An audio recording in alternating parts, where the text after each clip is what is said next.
the Scala and Python actually works with VM. What I'm trying to tell you is, how do people use the VM for their JDB or Python? So what I'm trying to do is bring out today is actually trying to show you how far it's gone in terms of JavaScript VM, and so why you should run your Ruby and Scala and Python for JavaScript. Please ignore the company head of Oracle. I'm not talking to Oracle. I've been made to use this template when I present last on the developer day, Thailand. So I think that's it. I get paid for using it. By the way, I'm not going to go through the whole slides because some of them are really targeted towards more Java development. I know a lot of you are just like Ruby and Scala and things like that. So I'll talk a little bit about what Java 7 brings to those people who use Scala and JRuby. A little bit about myself. So my name is Sunny Chan. I am actually the leader of the Hong Kong Java user group.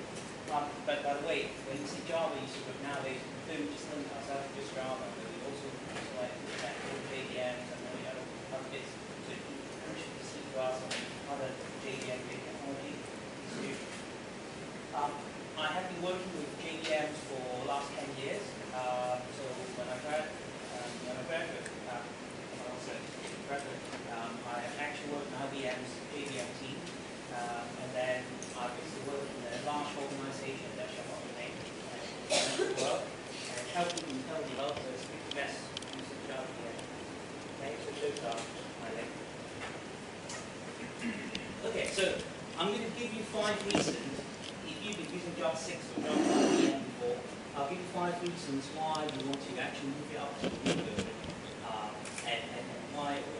And it kind of shows you what's sort of happening underneath the surface in terms of what JVM is, giving it kind of an insight into sort of like what kind of things that JVM can actually improve the performance. The first reason, I'm not going to go through the first reason because it's probably not interested, only if we use the Java development. So a lot of people got stuck with Java 6 VM, and one of the reasons they say is that, well, sort of like, I'm running Java 6, I better run, so I'm running my program on the Java 6 VM. Well, in fact, it's actually you're actually missing out a lot. So if you've been using Java 6 VM, you're actually sort of like the latest update, you're actually using the same underlying hotspot engine, which is basically the runtime that actually generates all the Assembler and things like that. And it doesn't actually fit back to Java 6. But in order to actually make the best use of the latest JVM technologies, you need to move on to Java 7 again.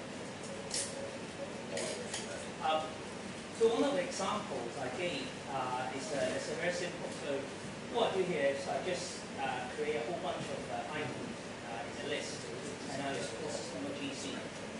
Okay, and the reason I do that is sort of like that to just demonstrate that without changing your code, you can actually improve the runtime performance by swapping in the latest JVM. Okay. So this is the verbose GC output. So it shows you what happens, what's going on inside JVM when it's actually in Java collection. And because we're calling system.gc, we're actually forcing it to just go through the whole heap. Notice that so like the Java 6 and Java 7 is collecting similar amount of objects, so it's about 130 and but then the time that it takes to actually do it is actually a lot less, well, about 20-30% less. Without changing your code, just swap in JVM. So you will see all this time drops. Java 7 not too much. And the main reason for that is actually the JVM cell is actually uplifted with the latest ECC compiler. And also there's algorithms that changes within the JVM so that it's actually improved ECC performance. So this is why it's actually improved. And as time goes, so by update or more sort of later update release, they will actually improve the performance of that. So it's always beneficial to actually use the latest JVM. Okay. So Sunny, when was 7 actually released? Last year. This time last year. So we're actually up to about days 5, day 6 now, just 7 days. And it's reduced production by quite a lot of people. So it's fairly stable. When is 8 out? I don't think Oracle, but I think they're trying to stick to a 2 years cycle. So we expect this time next year. But again, I don't speak for Oracle, so I don't know what they plan. Okay. So the second point about Linux JVM is that we're making JIT compiler improvement. Okay, so people know what JIT compiler is? Yeah. Okay. So basically, it's nowadays none of the JVM that we use in production actually use an interpreter. So it's actually JIT compile. So that basically turns bytecode to really optimize the sensor. Now, Hotspot actually and a JVM, the method JVM use, is actually a very clever bytecode to assembler compiler. And this is one of the reasons why your 10 years of Java can actually your 10 years of Java program by dropping the new JVM, you get performance increase just by changing the JVM. It's because basically the JVM doesn't care what your Java program compiles with, it just sees a bunch of bytecode. And exactly the same thing that you can do with JRuby and Scala and things like that. Anyway, so the two major new features with the new Java 7 VM is the tier compilation and escape and answer. Okay. So what happened with tier compilation is that in the good old days you've got two just in time compiler to the Java VM. That's one for C1 and C2. So C1 is what happens if you run on a Windows box or if you run your graphical applications and things like that. And then what happens is that it starts with a compiler. That's the compiler generally fairly good assembler, but it's probably not the most optimized, but it's quick. It's quicker than C2. Okay? And so what happens is that it's actually good for desktop applications and start faster. However, the code that it generates is not so optimized. So what happens is that they also got something called C2, which is so-called server compiler. And what happens is that it takes, when they actually generate a bytecode from the bytecode assembler, it actually takes longer to actually identify all the hot pieces of your Java code, and then actually generate really optimized version of the assembler for that. And so in fact, what most people will observe, they know is that when they run their Java, they when they do benchmark things like that, they will basically just run the code 10,000 times. In fact, that's actually the wrong way to actually benchmark Java, because if you run it on a server, if you run it on a C2 compiler, it will take time to compile it.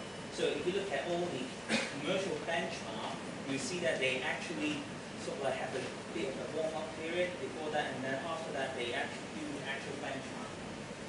And this is the reason why, because the C2 compiler needs some time to actually warm up and generate good code.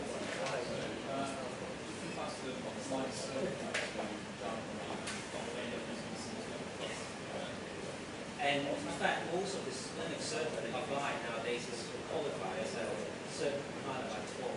So it has a heuristic inside the JVM startup that's saying, okay, so if I've got 2 cores and 4 people run, then I'll walk myself the server. That doesn't include the tier compilation. For Java 7, yes, it will report to tier compilation. So what is tier compilation? It's basically, so imagine a scenario that you've got a trading application with stock trading, and at the start of the day you start trading 9 o'clock, the stock exchange open, and you run your Java program. Hotspot, the server compiler, couldn't warm up enough to actually generate a good code. So your throughput in the first couple of minutes, and obviously if you're trading for a couple of minutes, not in the most optimized performance, then you obviously lose some money. So the way to get around it, tier compilation, is that it uses C1, which is very quick, generates not so optimal assembler code. It generates something like that to get the orthogram, and as the hotspot engine collects more information about the program, it will regenerate. It will throw away all the current output and regenerate a new set of assembler that's much better in terms of performance. I am not going to do an example particularly. I'm running out of time, so I'm going to skip that. But if you want to look at that, I'll show you. The other features with Java 7EM is something called escape analysis. So what escape analysis does is to actually able to analyze the bytecode and work out whether there are inside a function scope, whether you can actually get rid of some of the object allocations or blocking. So if you look at, so one prime example for this is something like this. So if you have a class that actually generates some XML, okay, by a toString in this way, what happens is that underneath the surface, the JVM actually uses a string buffer to actually append all this into a string buffer before it turns it back to the string. Okay? So when you do a string buffer, obviously you're creating objects. Even though when you throw it away after the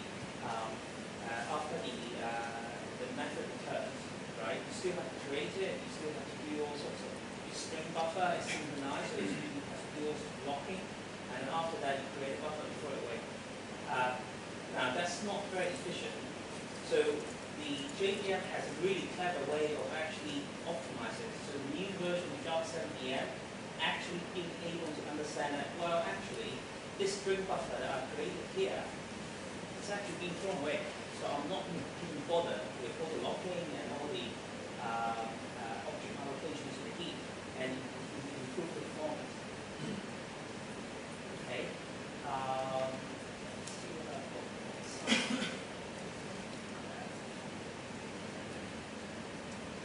Nope, I haven't got my example for escape analysis. But what you'll find is that with escape analysis turned on, in most of the benchmark, you will probably get about 10% performance improvement, but it depends on what type of application that you're doing. And in fact, software, I believe that there's quite a lot of using JRuby and things like that, you will actually get a benefit.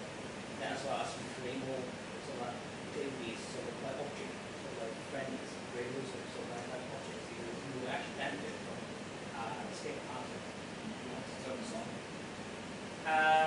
Escape analysis, yes, I think they have to switch it on by default. So you use escape analysis. -XX :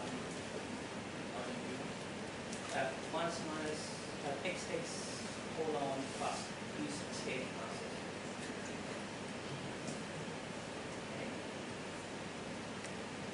Right.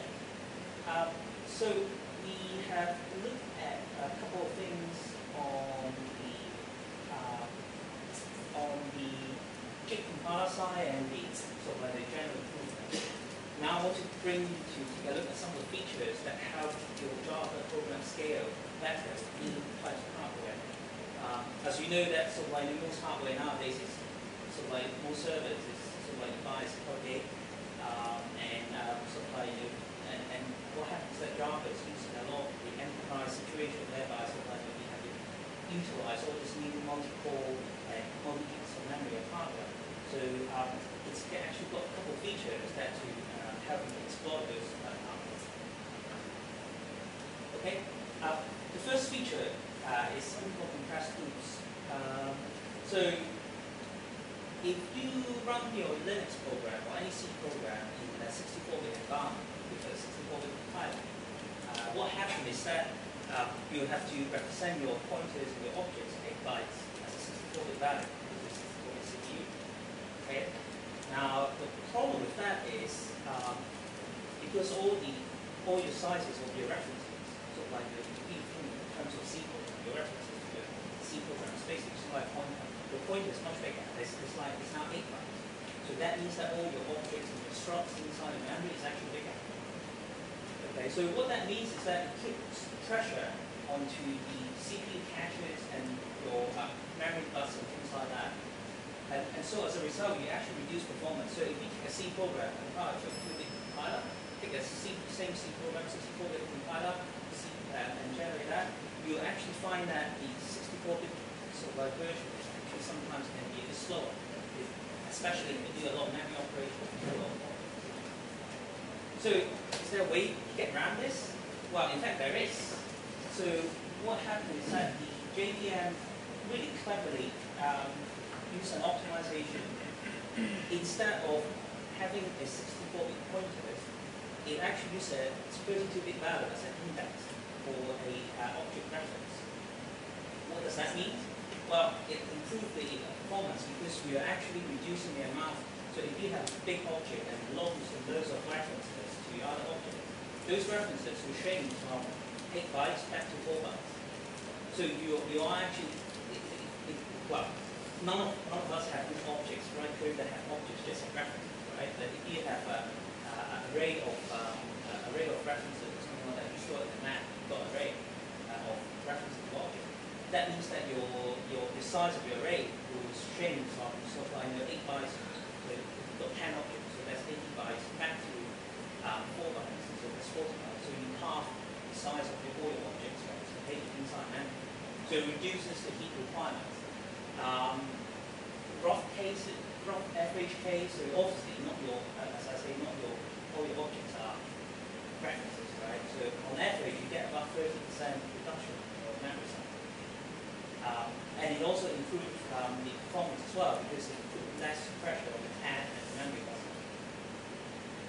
So it's very simple to enable. By default, Java 7 is actually enabled. All the JDK, you can actually use it by using compressed loops. Okay? And IBM JVM can use compressed reference.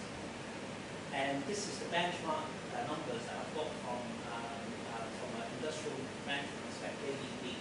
And this is more of a pathological case for this compressed loops because it's basically storing a whole bunch of objects, lots of references in hash. And what you find is that you reduce the heap. You notice that if you run it, you have reduced heap size and you improve the performance. Okay. So in the index is actually 32-bit, how is it supposed to address that? It's not bigger. Well, so the way that it works is that instead of your objects now basically aligned to 8 bytes. Okay. So your objects, the minimum size of your objects have to be 8 bytes. So all objects have to be aligned by 8 bytes. So the way the JVM converts that back into normal objects is that it works out the heap base and then plus that 32-bit index. So shift the and then basically it basically just shift the address by 3 bits. So basically all your objects are aligned in the kind of 8 bytes sort of like 8 bytes boundary. But then what happens is that because of that, so you can actually convert back and forth for the references quite easily.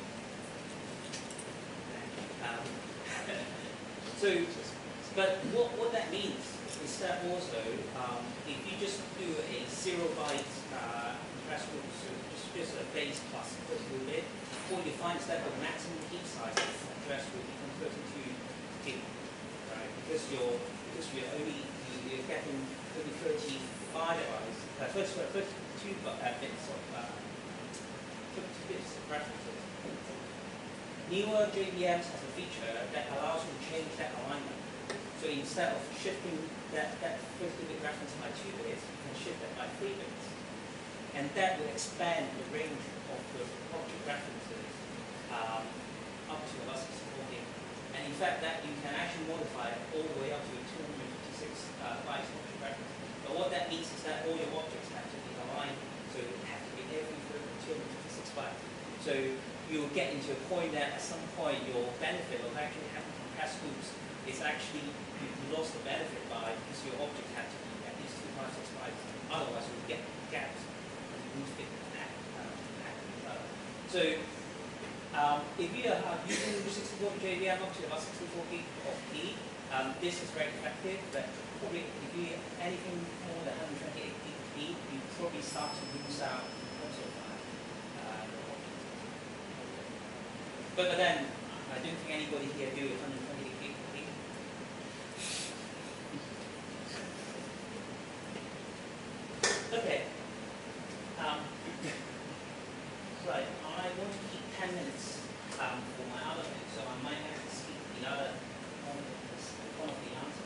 I'll quickly go through NUMA. So, does people know what's NUMA? Have you heard of NUMA? Just the song. Sorry? Just the song. Just a song. Oh, right. Well, I guess most of you are startups, so you're probably just going to get a VPS from one of the hosting vendors, right? So instead of actually having open. But if you go to HP and Dell and you say, well, give me your smaller server that is available, you'll probably get something like this. Probably not 4 cores, but it's probably 2 cores. Okay, but it still works a similar way. So the newer generation of CPU, they all have some kind of local memory controller on each CPU core, and then each core has its own sort of like local local memory. And this is what we call NUMA, non-uniform memory access. If you go back to the old days when you have a Pentium 3, you have your Celeron, two Celeron, multiple Celeron. What happens is that they have a share bus architecture. So your memory is actually posted on the share bus across 2 CPU. Well, what that means is that if both the CPU trying to access the same piece of memory, you have contention. And in fact, if it's on the old share bus, even if you don't access the same piece of memory, even if you start access different piece of memory, you have to do all the bus locking and sort of contention and make sure that the other CPU is not writing stuff, things like that. That's expensive. This is why none of the latest server implements that. It all implements in this kind of way, such that each CPU has certain amount of local memory. And then you can sort of they have links to between each other, whether it's PPI from Intel or whether it's high transport between CPU, so that you can actually access all of these memory. Okay. Now that brings a very interesting problem for your Java program or any of your program that comes from ADM. Because let's consider a case that I've got a thread running on CPU 0, and most of this memory that I have access to actually on CPU 3. What will happen is that CPU will have to do bus arbitration with CPU 3 and sort of connect with each other and sort of say, oh, sort of how to access this memory, so this sort of thing. So it's not very efficient. And by default, JVM sort of it doesn't actually recognize this kind of layout of your memory. So the JVM will actually allocate sort of memory supplied by index. So sometimes 0, 2, 1, 3, and so on. Okay? So what happens with this NUMA support is that if we enable this plus use NUMA on a big server, what would happen is that this JVM will now be aware of what's going on inside here. And the things that it will do is that every single time you allocate an object running on CPU 0, it will actually make sure that it goes to a buffer here. And then as your program goes on, you sort of remember that person object that we have generate a string buffer that sort of goes away. If you use NUMA, you declare it enough to actually store it here. And then as it goes on, and sort of you've got more sort of you're storing a list of trays, cache table, something like that. It will actually get distributed across that, because by that time you generally don't tend to access those pieces of information as much as you would. And so, what does that mean? With the spec JDB, with that feature enabled, you actually get something needed. It's a performance by 3 without any changes to your program. So this is really, really good. Why is it not enabled by default? Are there certain scenarios where it gets worse? Yes, there are. There are. So if your what happens that is it's actually a buffer inside a young generator. You know what and it depends on the application. It tends to fill up quite. You create a lot of objects. It tends to fill up quite quickly, and it can cause excessive young generation reaction potentially. So this is why they do it by default. I think they tuned the algorithm well enough such that they're talking about enabling it in the next couple of days standard. And obviously, we still have a lot of people that are running the virtual machines, not even aware. But VMware, apparently they promise NUMA aware in the VMware server.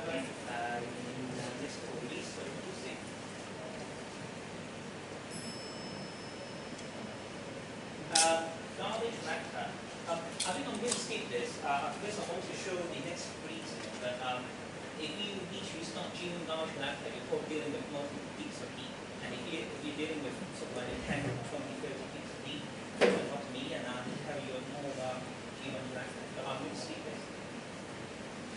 Because the big reason, I think most of you would be probably interested, be it JRuby or sort of using Java and Scala and things like that, is that the JVM has a really good dynamic language support nowadays. Okay.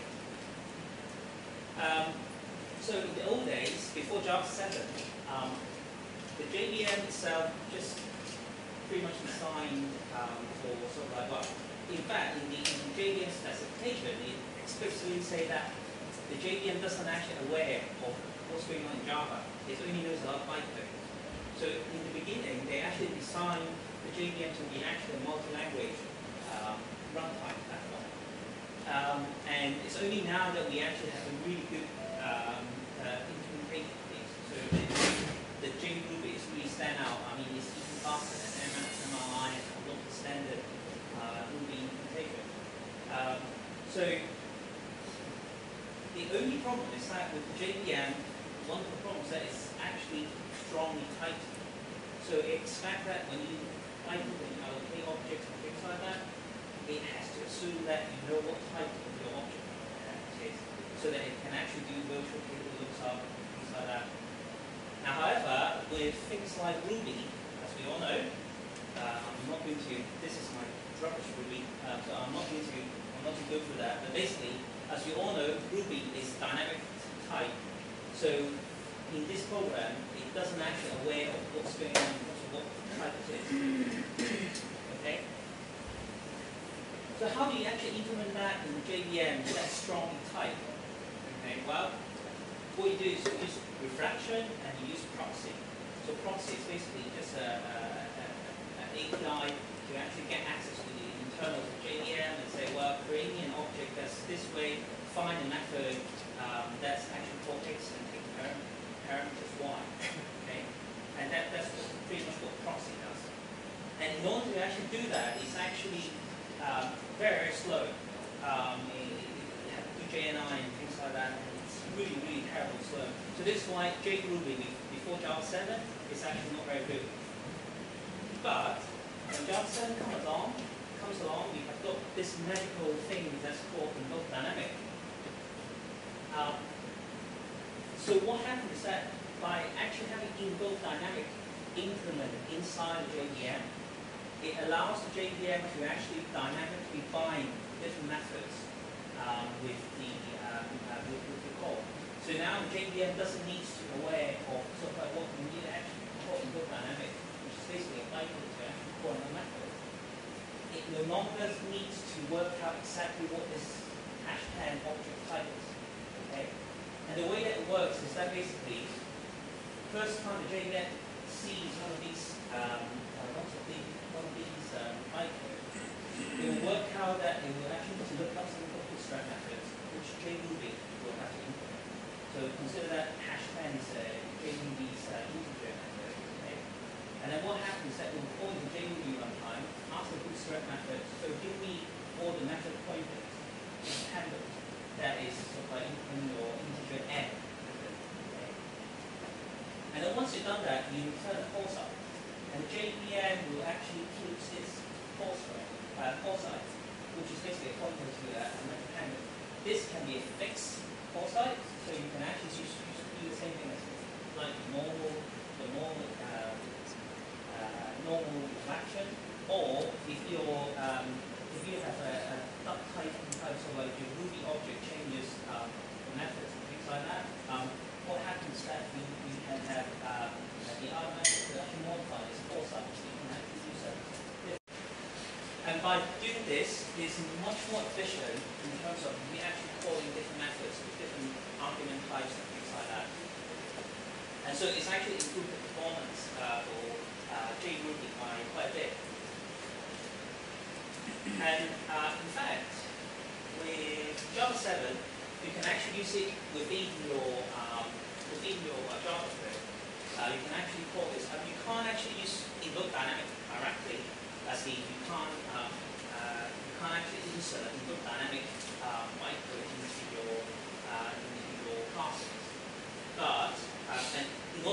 you'll have to do what JDB does, which is like generate bytecode on the fly as it runs. But so like you can actually use the same method handles to actually put it inside your code, and then basically you can actually improve the performance. So if you actually do a lot of refraction code here, doing things like Hibernate, whereby you actually generate a lot of these classes on the fly, sort of like your database objects on the fly, you can actually replace it with method handles and actually get better performance. The reason is this. So this is the standard reflection. So if you use Java 6 or Java 5, you need to call a method that say Boolean has. This is exactly what bytecode is actually generated. It has to invoke virtual method that's for that Boolean value. And by the way, this is actually a function performance improvement that you do with this input dynamic, basically. And what happens is that one of the things with reflection is that if you actually return a Boolean, you can't actually return its primitive type. The JVM will have to convert it into a box type, so it's Java lang B Boolean. So you have to create all the object header, you have to create all the other things. And then when it actually will get out the result, it will actually have to unbox the Boolean. Okay? However, with the Java lang invoke API, it actually knows that it's actually returning a proper Boolean. Okay? So there's no unboxing involved. And you can actually see that in the assembler that's generated by the JIT compiler. And by the way, this is how I generate this. You're really curious. And it actually tells you quite a lot. And it's really useful debugging tools if you really want to get into that JVM. Okay, so the one on the left is the one with all the reflection method, and the one on the right is the new sort of like invoke the invoke API. And what you find is that after it makes the method call, so when you actually do the method call, it has to go to the reflection method. Okay. When it returns, it has to do a null check, because now it's actually, when you call Boolean method, it's actually not a primitive Boolean, it's actually a box Boolean. So it has to do a null check, it has to see whether it's actually Boolean type. Once it's done that, you have to call the get Boolean, the Boolean value inside the box type. So this is why it actually has to move the field, it has to move a byte from the object. And then you do the test, and then you compare it out. Okay, so very long-winded way of actually getting a Boolean. On the other hand, with the new method, what happens is that the JVM is actually aware that this call is actually return a primitive Boolean.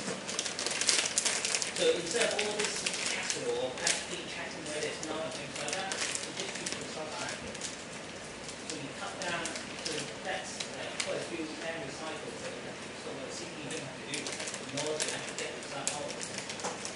This is why it can be a lot more efficient, especially if you're doing a lot of reflection. And if you're implementing a language like Ruby or Java, things like that, this would be very, very useful in optimization. Okay, so my time is up. Got a few minutes. Any questions? Any comment about JavaScript? JavaScript and JVM. So as far as I know, the Oracle is doing something, a project called Project National. So what happens, obviously everybody's doing JavaScript. The JVM, Java 6 JVM, it has a Rhino runtime, okay? But it's not very good because it's actually interpreter. It's literally interpreter even in Java, so it's terrible. What happens is that they are very inspired by JRuby, the performance of JRuby and things like that. So they're going to be implementing that JavaScript runtime with the similar way of how JRuby does, which is basically a JIT compiler for bytecode. So it turns the JavaScript into a bytecode. They are going to present that in Java 8, so they're still working on it. But I think with Invoke Dynamic and with all the bytecode improvement, it will be a very performant on JavaScript runtime, but we don't know yet until sort of Oracle release it. But I think this is the direction that sort of like they're going to take with JavaScript. So I heard like when JavaScript says So that was the, well, sort of like the first release of everything is Fluffy. So I've been, so in my firm, I generally didn't release the first Java 7 release. So it's Java 7 update 0 tomorrow. Java 7 okay, I never released that. So Java 6, Java 5, I never did that. Because it's always, they each get things up at all. If you have to completely clear everybody's stuff, it's never going to get released. So what I tend to do is I tend to wait a couple of update releases. So in fact, where I work, I basically tell them this Java 7 update 2. Does that get fixed with the first week, bugs and things like that? And in fact, so when we have quite a lot of applications to migrate their applications over now, and they haven't found really any major problem. But yes, the first release of Java 7 VM is not very good, but it's always like that. So it's always don't ever use the first update release. Use some update 2 or your version beyond that. So at the moment it's 6 update, 7 update 5. 7 update 6 is coming out, and so the main things with the last update release is that Mac OS 4. So because Apple decided to throw away, stop looking the JVM available.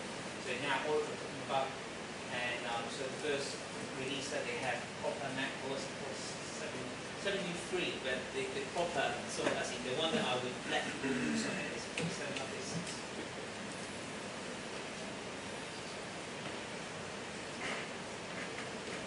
Any more questions? No? Oh. I have one question. So you were talking about just-in-time compilation.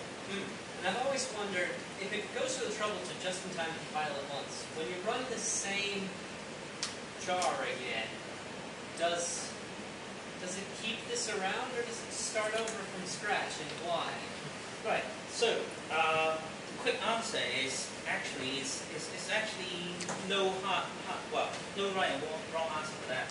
Some JVM actually does it. It's called ahead of time compilation. IBM JVM actually does that, but it hasn't shown there's a huge amount of improvement.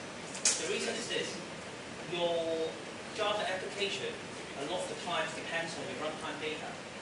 So if you think in terms of a trading application and you've got different types of instruments, every day you trade your instruments may not be the same type of instrument. Okay? Now, bear in mind the JVM, the hotspot JVM actually profiles your application as a compile. It actually works out, it is clever enough to actually work out, well, actually your process tray is always processing a stock. It's processing all equities. It's never processed any warrants. So the JVM will actually compile a piece of code that say, well, I just always assume that it's always equities instead of warrants. And then if I suddenly have an if statement in that piece of code, I say, well, if I actually see a warrant comes in, I throw away my optimization and so that I don't generate that. And in fact, so this kind of thing, so a lot of this kind of compile code will depend on what you feed into the JVM or what people feed. This is why it hasn't proven that ahead of time compilation gives you that much benefit. But yes, you certain type profile you might actually get some benefit, but it hasn't proven that such that everybody is actually doing ahead of time compilation. Actually, on a similar note on that, like on Python, you know when you run it, it actually generates like code. And then next time you run it, it's like completely restart. Like let's say Python and run the script again. It's like they run that like compile one, I don't know what it is. With Java, let's say if I have another program that calls a Java program all the time, like every 30 seconds, just like literally just go Java -jar and run it again. That's my setup, right? Yeah. Actually, I have a very similar problem too. It just gets, every time it starts up, it just in time compiles it and run it, throws everything, because the process is gone. You know, the Java process is all gone. You don't have a server program. You have a separate program that runs a tiny Java program every 30 seconds. I would say this is the wrong type of program.